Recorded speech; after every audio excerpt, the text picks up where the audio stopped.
Le ministre des Enseignements secondaires, en collaboration avec le Minpostel, la CRTV, l'UNESCO et l'UNICEF, a développé une plateforme d'enseignement à distance pour les élèves du secondaire au Cameroun.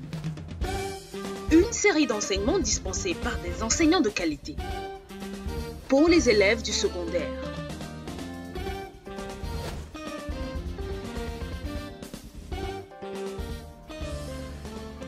Apprendre n'a jamais été aussi simple avec l'enseignement à distance.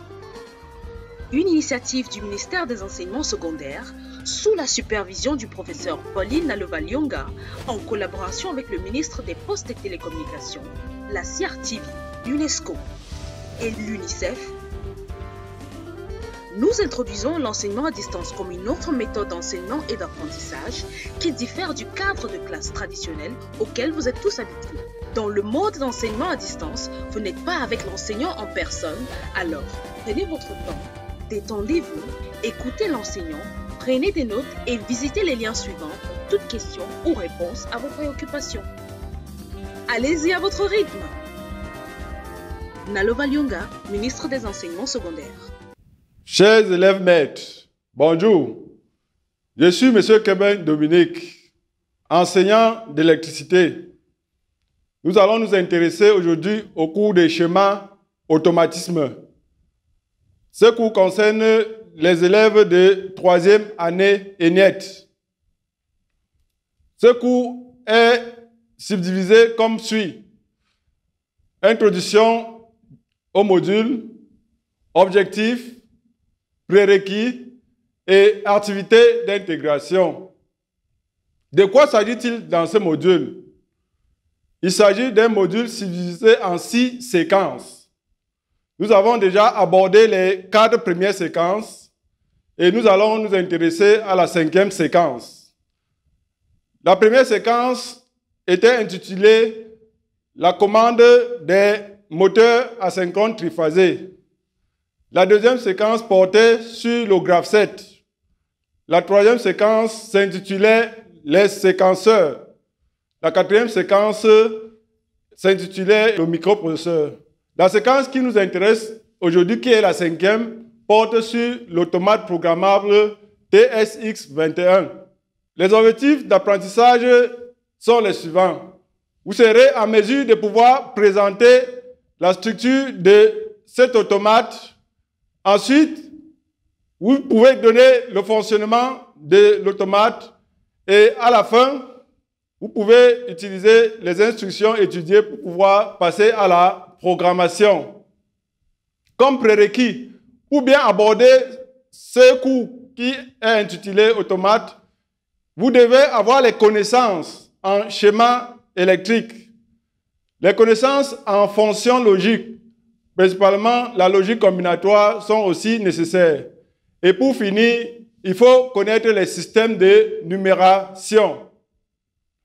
En guise d'activité d'intégration, vous serez capable, à partir d'un problème posé, de pouvoir comprendre comment procéder à la programmation à l'aide de l'automate programmable TXI21. Comme situation de problème, la société Socatram voit son rendement en baisse. Et ce rendement étant en baisse parce qu'ils utilisent une ancienne logique qui est la logique câblée. Ils vous sollicitent pour procéder au remplacement de cette logique câblée par un automate. D'où l'objet de notre leçon. Pour pouvoir répondre à ces problèmes, nous allons commencer par la présentation de l'API TSX21. Cet automate comporte 5 parties. La première partie porte sur le module d'entrée. Alors, la deuxième partie va porter sur le module de sortie. La troisième partie porte sur la console de programmation. La quatrième partie porte sur l'imprimante. La dernière partie, qui est le cœur de l'automate, porte sur l'unité centrale de traitement.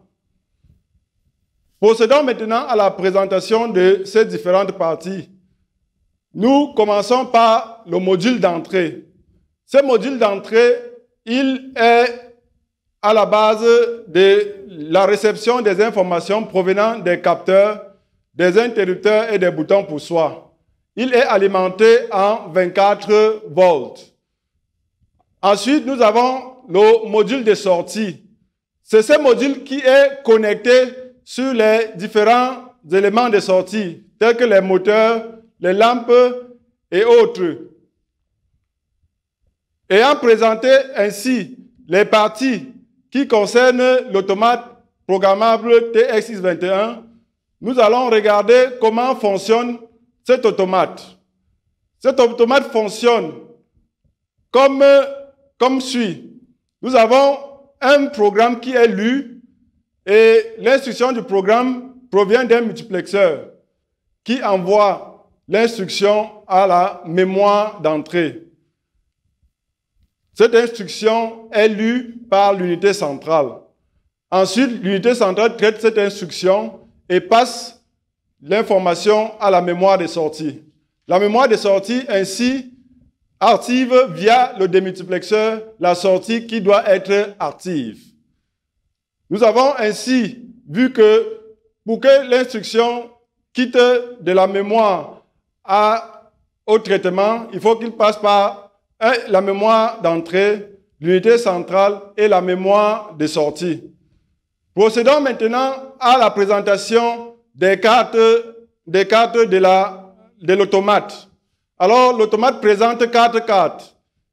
Chaque carte possède 16 entrées, 4 temporisateurs et 16 sorties. Nous allons maintenant procéder à la présentation des instructions de programmation. Ces instructions de programmation sont regroupées en 5. Dans le premier groupe, nous avons les instructions de test. Ces instructions de test, nous en avons 3, comme on a dit. La première, c'est le L, qui représente lire une information dans une adresse, et c'est le loot en anglais. La deuxième instruction, c'est le A, qui représente le AND en anglais, et c'est le et logique. C'est-à-dire, on peut faire le et entre deux entrées. La troisième instruction, c'est le O, qui représente le et le OU logique. Alors, ce OU logique représente le OR en anglais. Après ce premier groupe, on a le deuxième groupe qui est le groupe des instructions d'action. L'instruction d'action est représentée par le symbole égal. Il s'agit ici de l'instruction qui permet de pouvoir affecter une valeur dans une adresse. Nous avons ensuite l'instruction d'inversion. Cette instruction d'inversion est représentée par la lettre N. Il s'agit ici du complément. Donc, comme vous avez fait le système de numération, vous connaissez ce que c'est qu'un complément. Donc, si une variable a un 0 comme valeur, alors le complément, c'est 1. Nous avons, à la suite des instructions d'inversion, l'instruction de regroupement. Cette instruction de regroupement est représentée par l'adresse 770. Après l'instruction de regroupement, on a 4 temporisations. Alors, les 4 temporisations sont repérées par les adresses 771 à 774. En somme, nous pouvons retenir que, en termes d'instructions de programmation pour l'automate programmable TX621, nous on a 3 instructions de test, une instruction d'action, une instruction d'inversion, une instruction de regroupement et 4 temporisations. À la suite, nous avons les mémoires internes. Alors, on a 2 groupes de mémoires internes. Il y a les mémoires internes affectées aux étapes qui sont matérialisées de l'adresse 000 à 0077. Ce sont ces adresses qui vont nous permettre de pouvoir faire l'adressage des étapes quand on fait la programmation par Graph7. Le deuxième groupe, ce sont les mémoires de travail. Ils sont adressés de 100 à 177. Ces mémoires de travail nous permettent de pouvoir faire la retenue et de pouvoir contenir une information qu'on utilisera plus tard dans la programmation. Passons maintenant à l'étude d'un exemple de système automatisé. Le système automatisé présenté ici, c'est celui qui fait partie des ateliers de Socatram. Il s'agit d'un bras mécanique automatisé qui permet de déplacer les pièces dans l'atelier de Socatram. Maintenant, ce bras automatique, lui, il est commandé par des vérins et autres. Nous allons pouvoir faire sa compréhension à travers la programmation qui va nous intéresser dans la suite. Alors, pour procéder à la programmation, nous avons 3 modes de programmation. Il y a la programmation par graph-set, la programmation par schéma à contact et la programmation par logigramme. Nous allons commencer par la programmation par graph-set. Alors, dans les cours précédents, nous avons étudié le graph-set, principalement au module, à la séquence 2. Alors, le graph-set, nous permettait de pouvoir passer du fonctionnement des systèmes automatisés à une modélisation ou à une schématisation de notre système automatisé. Ce faisant, nous pouvons alors avoir un graph-set. Ici, c'est un graph-set à 4 étapes et des actions correspondantes. À partir de ce graph-set, nous allons maintenant procéder à la programmation par graph-set à l'aide de l'automate TXX21.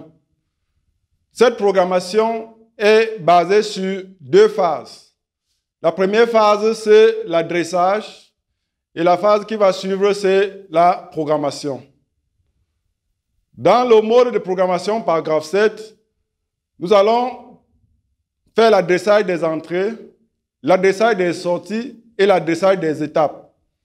Nous commençons par l'adressage des entrées. Alors, l'adresse correspondant à S0, c'est l'adresse 200.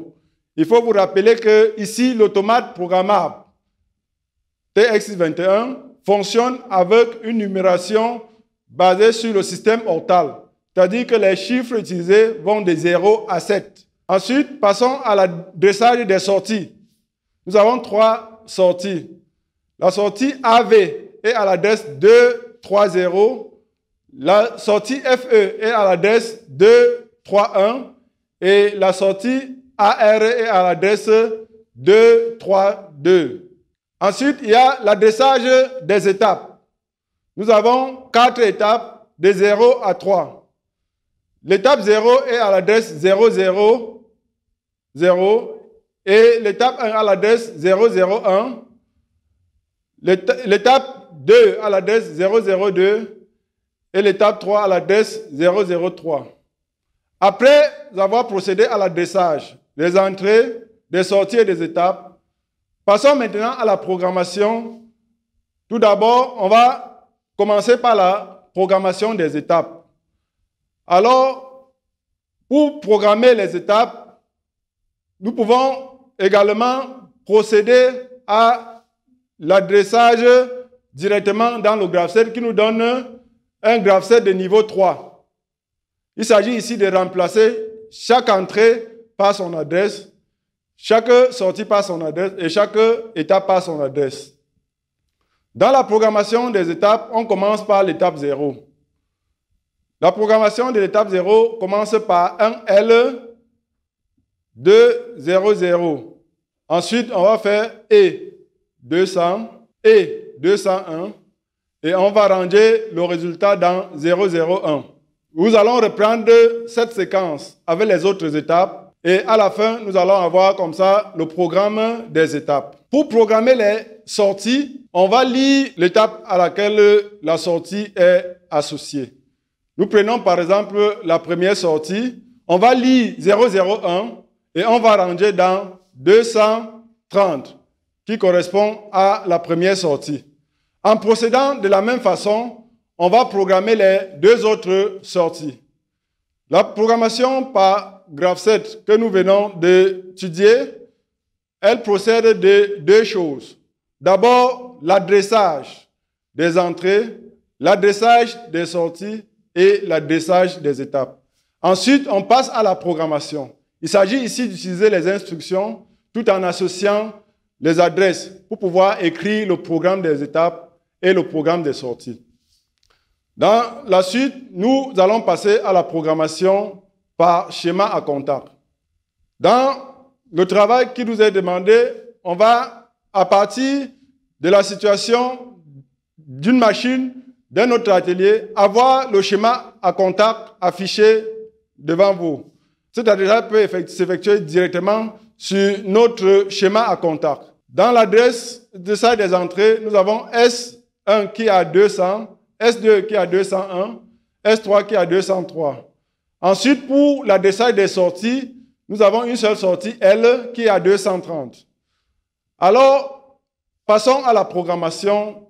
La programmation se résume à l'I 200, E 201, A N 203, et on range le résultat dans 230.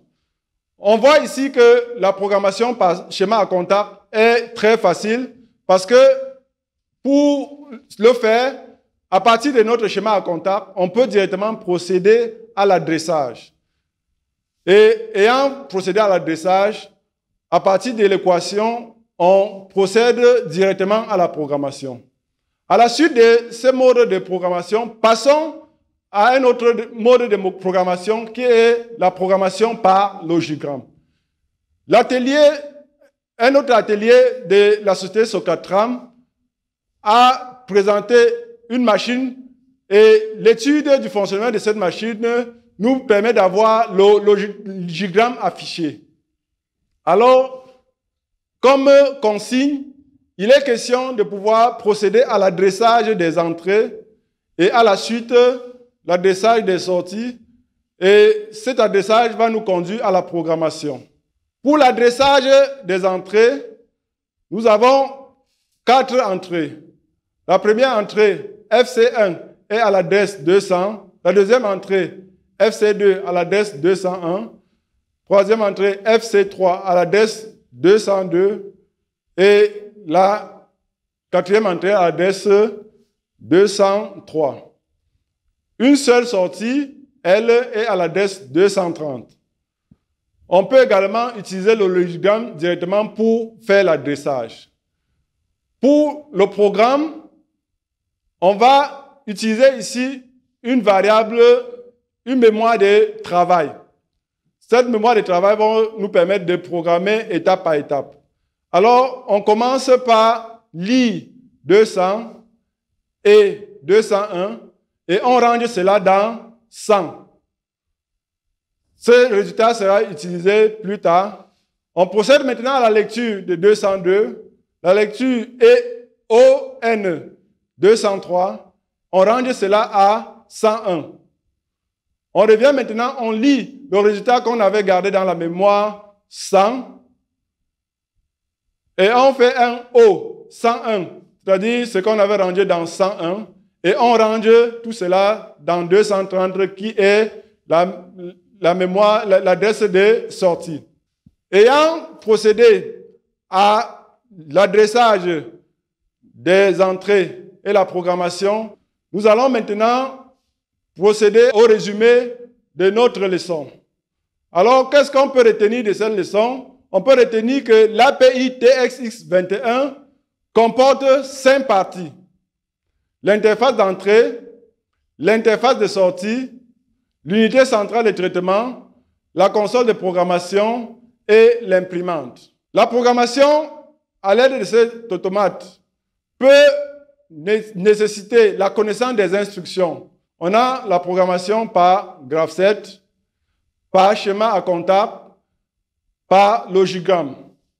Alors, chers élèves, ayant intégré toutes ces solutions et lesquelles nous ont permis de pouvoir résoudre les problèmes de la société Socatram, nous allons maintenant procéder à des activités qui vous permettront de pouvoir manipuler à la fois l'adressage et la programmation des systèmes.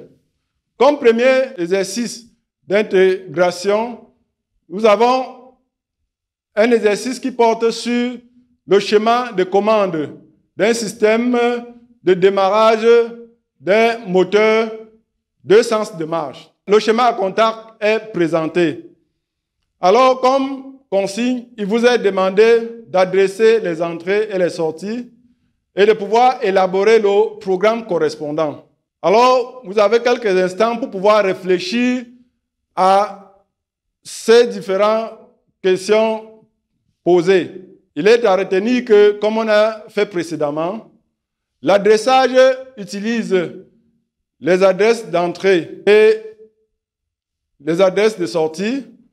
Également, le programme intègre les instructions qu'on a étudiées précédemment. Alors, je vais vous présenter d'abord l'adressage des entrées.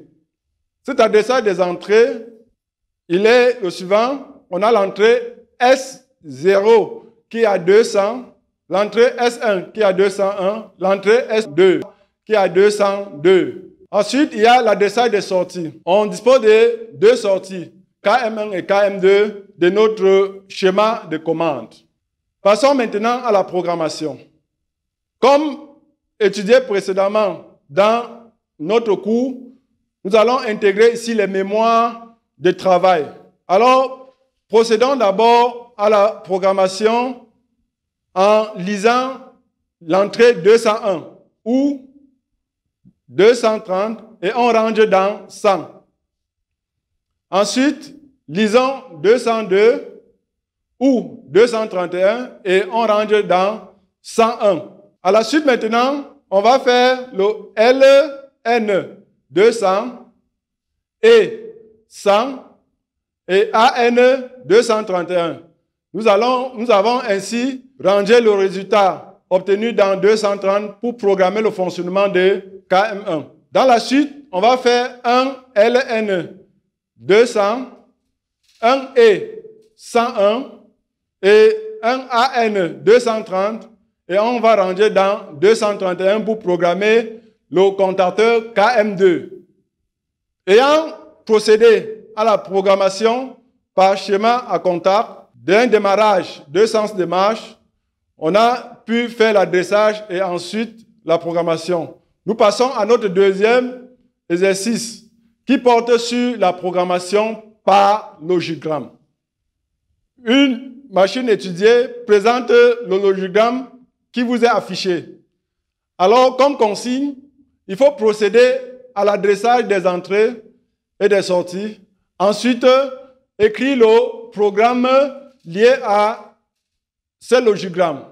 Comme précédemment, je vous donne quelques instants pour pouvoir répondre à ces questions. Certains se sont déjà débrouillés et ils ont la solution. Je vous affiche la solution pour qu'on puisse voir ensemble. Répondons d'abord à la première question qui est celle de procéder à l'adressage. On commence par l'adressage des entrées. On a 6 entrées. L'entrée E1 est à 200, l'entrée E2 est à 201, l'entrée E3 est à 202, l'entrée E4 est à 203, l'entrée E5 est à 204 et l'entrée E6 est à 205. Après l'adressage des entrées, procédons à l'adressage des sorties. On a une seule sortie, S, et on lui donne l'adresse 230. Après cet adressage, répondons à la deuxième question qui est celle de la programmation. Pour programmer, on va toujours utiliser les mémoires de travail. Alors, on va lire 200 ou 201 et on va ranger cela dans 100. On va également lire 202 ou 203 et on va ranger ça dans 101. Ensuite, on va lire 204 et 205 et ranger dans 102. On va ensuite lire 100 et 101 et ranger dans 103. Ensuite, on va lire 102 ou 103 et ranger dans 230. Ainsi, on obtient le programme qui est celui de l'activité liée à la programmation par logigramme. On a tour à tour effectué l'adressage et s'en est suivi la programmation. On va passer à un autre exercice et cet exercice concerne un autre atelier. Un système automatisé dans cet atelier nous permet d'obtenir le graph-set que je vous affiche. Alors, comme consigne, adressez les entrées et les sorties et les étapes du graph-set. Ensuite, vous allez écrire le programme correspondant. Chers apprenants, je vous donne quelques instants pour pouvoir procéder à la réponse à ces questions. Alors, je vois que certains ont déjà la réponse. J'affiche l'adressage pour que nous puissions voir ensemble comment il fallait procéder. Alors, l'adressage des entrées. On a S1 qui est l'adresse 200, DCY qui est l'adresse 201 et S2 qui est l'adresse 202. Maintenant, procédons à l'adressage des sorties. On a DE qui est à l'adresse 230.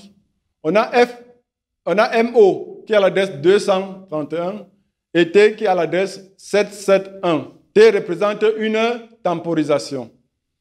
Pour l'adressage des étapes, on a l'étape 0 à 00, l'étape 1 à 001, l'étape 2 à 002 et l'étape 3 à 003.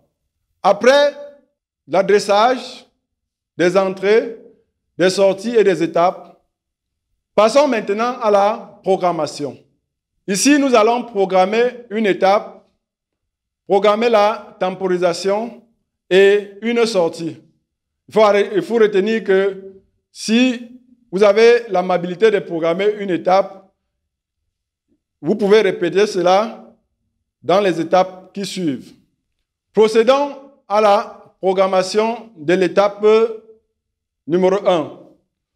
Nous allons lire 00, ensuite et 200 et 201 et on va ranger dans 001. On va répéter cela pour les autres étapes. Pour programmer les sorties, on va lire 001 et on va ranger dans 230. Ainsi, on a procédé à la programmation par graphe-7. Chers apprenants, nous sommes arrivés au terme de notre leçon qui portait sur l'étude des automates programmables, l'étude des automates programmables industriels TX621. Notre prochaine leçon portera sur l'étude de l'automate programmable industriel PB100 de Mélin-Gerin. Au revoir et à la prochaine.